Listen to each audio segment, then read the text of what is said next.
There's been a lot of talk about the Chevy Volt lately. How about some facts?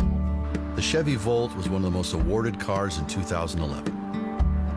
The Volt's battery has been tested for more than 395,000 hours. And most importantly, the Volt has received the highest overall vehicle score for safety possible.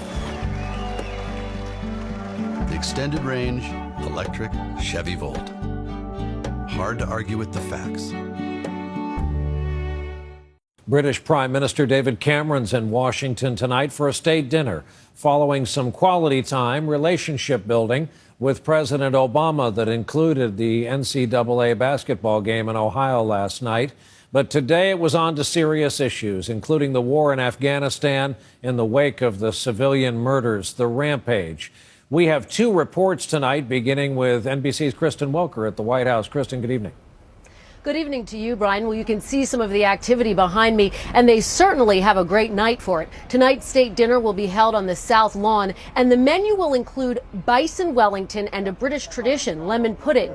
But earlier today, the topics revolved around international hotspots. Good afternoon, everyone. Please have a seat. Despite mounting pressure after this week's civilian killings in Afghanistan, the leaders reaffirmed their commitment to gradual withdrawal. I don't anticipate at this stage that we're going to be making any sudden additional changes to the plan that we currently have.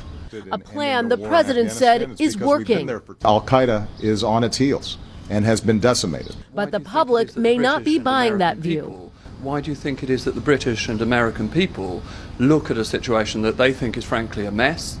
The situation is considerably improved. We want Afghanistan to be able to look after its own security with its own security forces so we are safe at home. And Mr. Obama acknowledged the skepticism. We've been there for 10 years, and people get weary. The president also repeated tough talk regarding the standoff over Iran's nuclear program. The window for solving this issue diplomatically is shrinking. And Prime Minister Cameron warned Syrian President Assad to cease the bloody crackdown on his own people and step down.